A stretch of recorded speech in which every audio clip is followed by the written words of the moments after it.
On continue la soirée avec les équipes, toujours la BPI France qui sera avec nous. On va recevoir Ahmed Bouzaïd qui nous rejoint, qui est responsable Task Force Entrepreneuriat Territoire BPI France.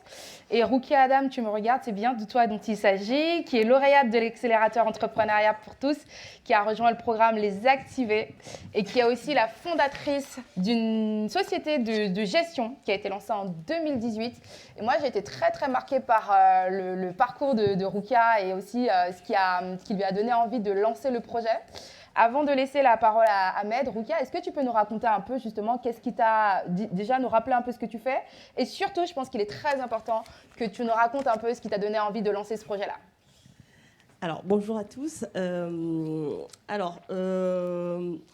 C'est très intéressant de commencer par cette partie parce que c'est la partie que pendant très longtemps j'ai cachée de ma vie.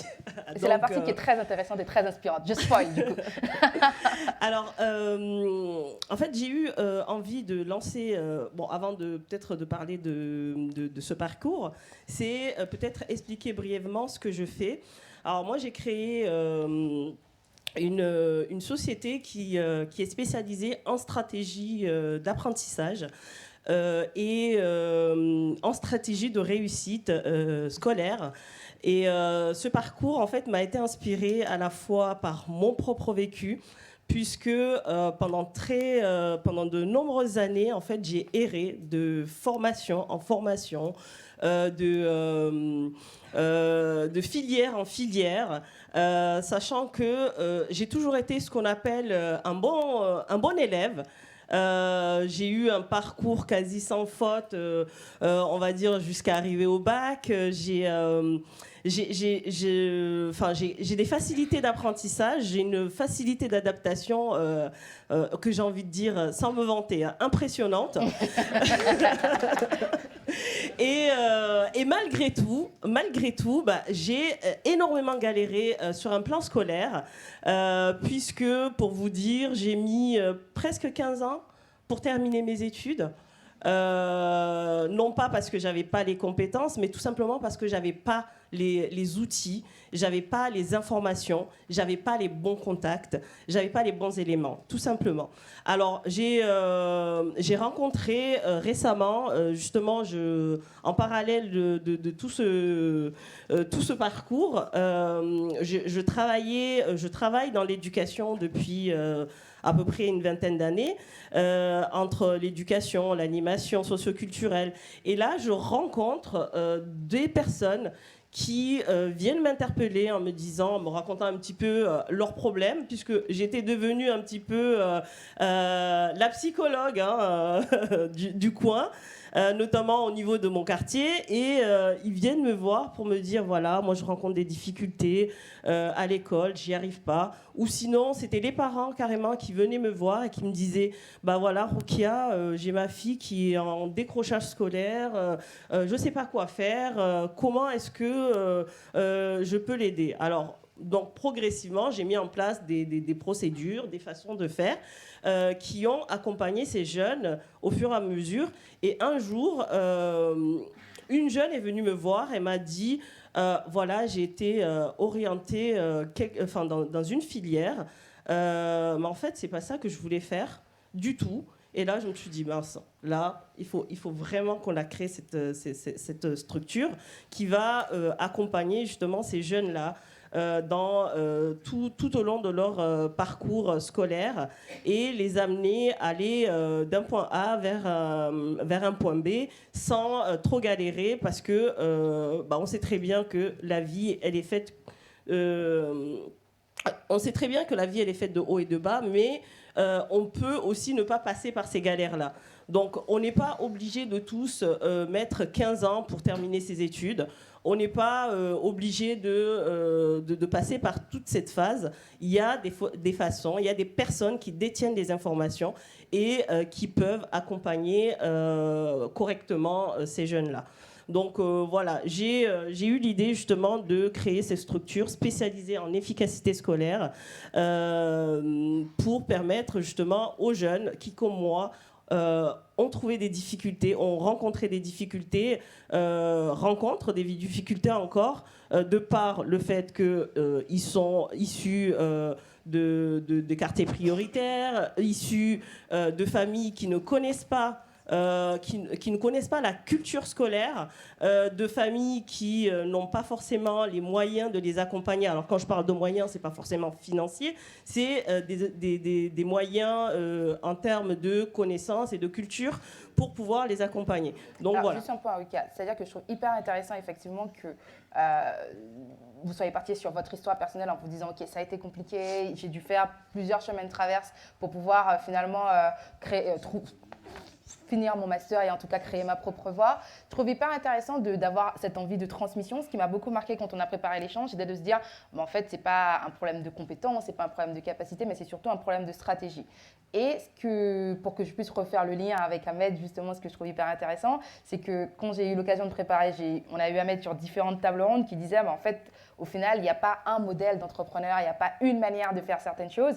Et ce que je trouve hyper intéressant, c'est de rappeler à chacun que peu importe le background qu'on peut avoir, peu importe la filière qu'on peut avoir, ce qui est intéressant, et là où je trouve la force du projet de Ruka, c'est de savoir que c'est l'information et c'est l'accompagnement et c'est aussi la force des rencontres.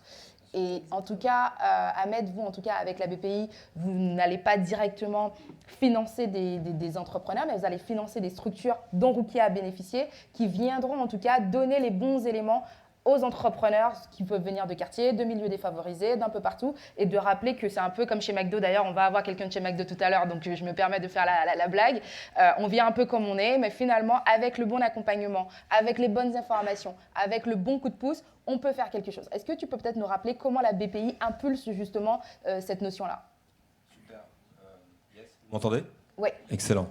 Donc Ahmed Bouzouaïd, effectivement, je dirige le programme Entrepreneuriat pour tous qui vise à soutenir finalement l'entrepreneuriat dans les quartiers prioritaires. Le lien avec les diasporas, c'est que souvent ce sont des terres d'accueil et donc on va y retrouver les diasporas africaines, entre autres. Et ce qui est intéressant, c'est que dans ce programme, effectivement, on a 3 axes structurants avec une idée forte, c'est d'aller vers, aller chercher les entrepreneurs. On a ce qu'on appelle des cités labs, c'est des femmes et des hommes. Clairement, leur boulot, c'est de prendre leur bâton de pèlerin, d'aller prêcher la bonne parole de l'entrepreneuriat. Aller chercher, c'est presque le premier kilomètre de l'accompagnement. En fait, ils vont faire le lien entre finalement tout un tas de solutions qui existent et ces entrepreneurs-là. On a un autre enjeu, c'est d'animer les communautés entrepreneuriales, à savoir, très clairement, on se dit que l'entrepreneuriat, il se fait localement ancré selon les territoires. Depuis tout à l'heure, on parle finalement de ces enjeux des territoires. Chaque territoire est différent, chaque territoire a ses spécificités. Et il y a un véritable enjeu à mettre en réseau les acteurs et à créer l'émulation, l'entretenir pour justement qu'elle profite, en fait, que cette dynamique profite à chacun. Le troisième, et c'est là où on va en venir, c'est l'idée d'accélérer. Accélérer les entreprises. En fait, l'idée est très simple. Entrepreneur pour tous, ça veut pas dire qu'on souhaite que tout le monde entreprenne. On sait très bien, et ça a été très bien dit tout à l'heure par Matina, entreprendre, ça peut parfois être une galère. Et quand on est dans une situation, je dirais, difficile, je dirais même, c'est sauter à pieds joints dans la précarité. Maintenant, ce qu'on essaie de faire, c'est de se dire, il y a différents profils d'entrepreneurs. Il y a des entrepreneurs qui, sans une démarche où on crée leur propre emploi, et pour ce faire, il faut les accompagner et sécuriser leur démarche. Et aussi, on a aussi des entrepreneurs qui ont tout de suite une ambition élevée. Et ce qu'on s'est dit, c'est que ces entrepreneurs-là, il faut leur donner les moyens à l'image de leur ambition. Exactement. Et donc, ce qu'on essaie de proposer, je vais très vite, c'est un accélérateur qui repose sur un triptyque. Du conseil individuel, il faut proposer véritablement du sur-mesure, du cousu humain qui va ressembler à votre projet, de la formation, parce que la formation, l'enjeu, c'est en fonction du niveau de maturité de l'entreprise. On va essayer de transmettre les fondamentaux. Pour l'accélérateur création, l'enjeu, on va essayer de travailler sur comment on met hors risque l'ensemble des fonctions vitales de la boîte, hein, la production, le socle administrativo-financier, la communication, etc., etc. Et le troisième volet, c'est la mise en réseau. Un entrepreneur qui réussit, c'est un entrepreneur connecté. C'est une mise en réseau déjà entre les entrepreneurs entre eux, mais aussi l'entrepreneur à son écosystème, le financement, des acheteurs, en fait, tout ce qui va contribuer à développer et donner aussi l'ambition à la boîte. Donc effectivement, il y a une idée forte. On l'a très bien dit, on est une banque, hein, donc une banque, avant tout, c'est l'argent. Mais l'idée, c'est que finalement, l'argent, si c'est du carburant, donner du carburant à une entreprise qui ne sait pas vers où elle va, s'il n'y a pas cette, je dirais, cette dimension stratégique, ce recul qui va permettre de finalement d'engager et orienter la boîte, bah, je dirais on va l'aider à aller plus vite, mais si elle va plus vite droit dans le mur, c'est mauvais, quoi. Donc l'enjeu, c'est de l'accompagner et de la financer. Donc vraiment, c'est marcher sur 2 pieds une boîte. Okay. Voilà. Et je trouve que le programme justement illustre très bien l'expérience de Rukia, qui me disait qu'elle est aujourd'hui, elle a rejoint un programme qui s'appelle Les Activés et qu'elle a rencontré justement les Activés parce qu'elle était dans un quartier d'affaires qui ensuite, il y a quelqu'un en tout cas, et c'est ce que je parlais tout à l'heure de la force des rencontres, je connais quelqu'un qui m'a parlé d'un truc et Rukia, pardon, je vais te laisser partager cette expérience avec nous ce soir que j'ai trouvé extrêmement pertinente, de dire que tu rencontres ce programme dans la maison des quartiers d'affaires qui ensuite, tu vas nous raconter un peu justement ce que tu as bénéficié et qui en plus te permet de découvrir tes partenaires, faire du business et pour moi c'est ça la valeur du projet. Est-ce que tu peux nous partager cette expérience-là ? Oui, bien sûr.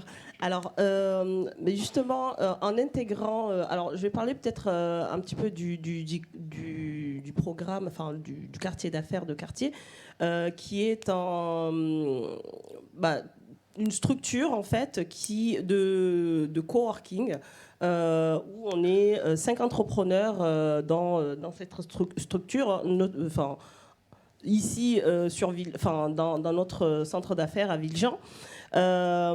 Du coup, on est accompagné là aussi par une chargée de mission qui s'occupe de chapeauter un petit peu tout le monde et de nous orienter vers les programmes justement ciblés. Et d'ailleurs, elle est là en ce moment, Élise.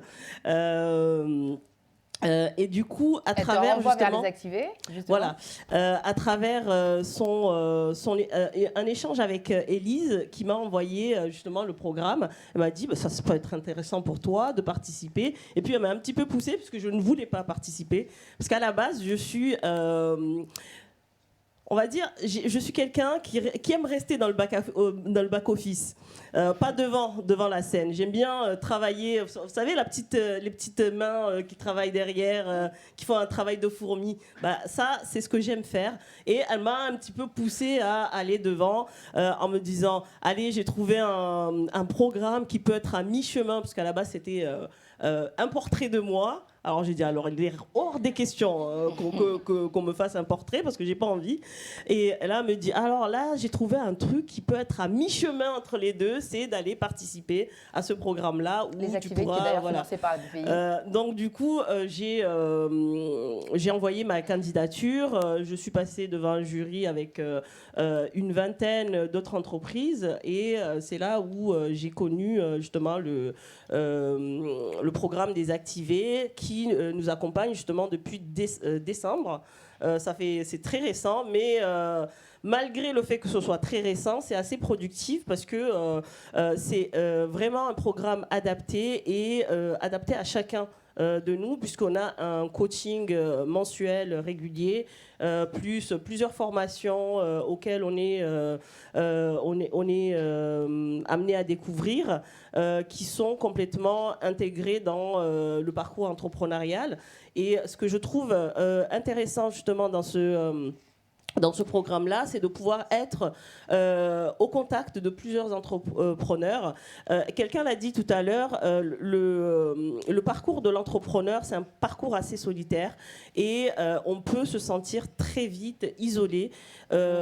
Justement, ce genre de programme permet justement de créer du lien et d'aller à la rencontre d'autres entrepreneurs et voire même commencer à mettre en place des premiers partenariats, puisque justement, c'est ce qui m'est arrivé.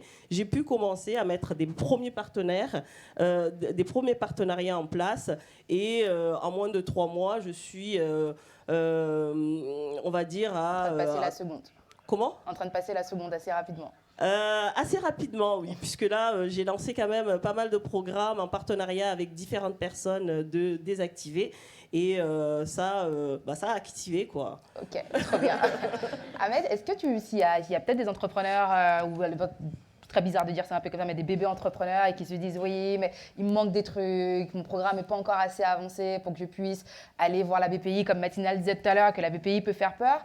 Toi, qu'est-ce que tu leur conseilles justement, sachant que ils n'ont pas d'intérêt à venir voir la BPI directement. Mais selon toi, le bon procédé, la marche à suivre, ce serait quoi?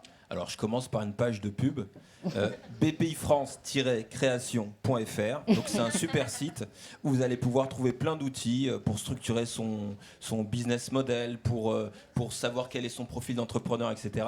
Et ce qui est intéressant, c'est que lorsque vous allez taper votre adresse sur ce site, il va géolocaliser l'ensemble des ressources qui sont autour de vous. Donc, les ressources, c'est les ressources de financement, des ressources d'accompagnement. Et ce qui est intéressant, c'est que tu l'as dit tout à l'heure en introduction, il faut trouver finalement un accompagnement qui vous ressemble en fonction de... Ce qui est intéressant dans l'accélérateur, si tu veux, finalement, là, on est dans un stade et je crois qu'il y a un peu les valeurs sportives dans cette idée-là.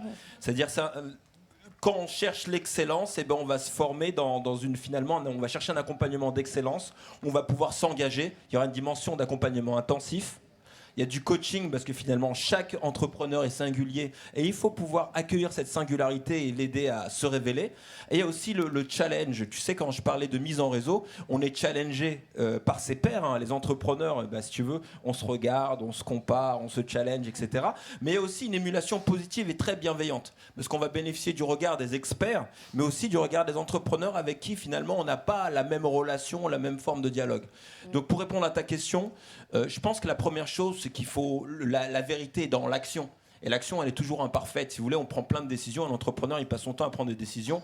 La plupart sont mauvaises, mais ça lui permet d'avancer et il ajuste par itération. Et la réalité fait qu'il avance, il apprend, il comprend. Et il y a une capitalisation, tu vois. C'est ce que disait très bien Mathilda tout à l'heure. Elle a fait plein d'erreurs, mais en fait, c'est ça aujourd'hui qui fait que finalement, c'est ses faits d'armes. Tu vois ce que je veux dire ?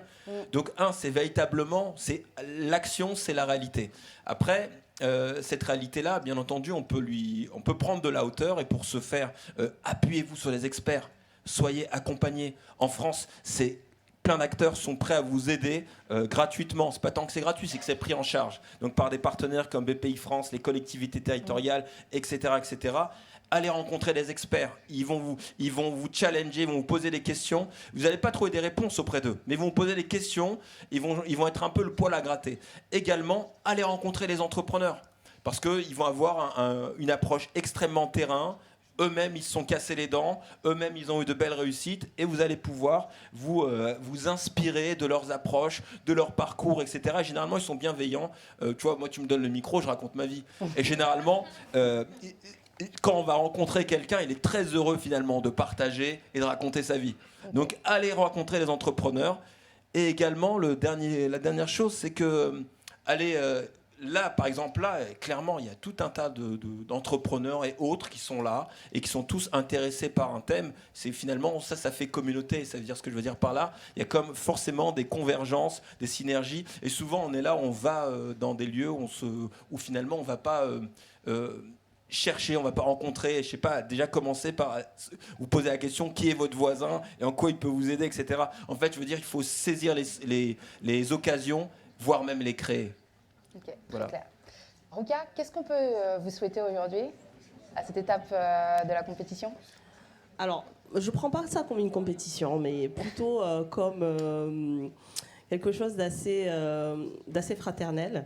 Donc à ce stade, je pense qu'on peut me souhaiter la réussite et surtout d'atteindre mes objectifs puisque je me suis mis pour objectif 2022 de réunir toute une équipe d'experts qui va réfléchir autour justement des problématiques que rencontrent les jeunes, à la fois sur la question de la formation des personnes qui les accompagnent, mais aussi lancer des programmes de recherche autour des apprentissages et de l'efficience des apprentissages.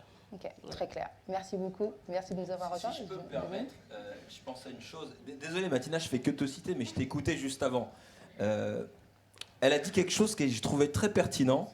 Elle a expliqué comment, dans sa posture, au début, elle a envisagé la réalité, ses problématiques comme des difficultés, un problème, et ensuite comment elle a réenvisagé la relation entre la France et Madagascar comme qu'il y a eu finalement une opportunité.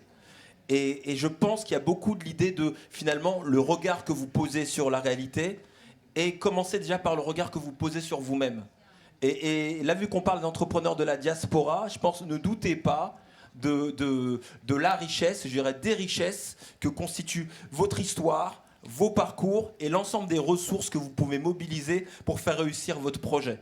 Et donc, véritablement, tu sais, c'est un peu, il y a Balthazar Gracian, c'est un jésuite 16e siècle, etc. Il y a une phrase qu'il disait que j'ai trouvé vraiment très pertinente. En fait, il parlait du génie de César. C'est qu'il a fait, en un simple geste, il a fait d'un handicap un atout. Et il a couvert, en fait, sa calvitie de laurier. Okay.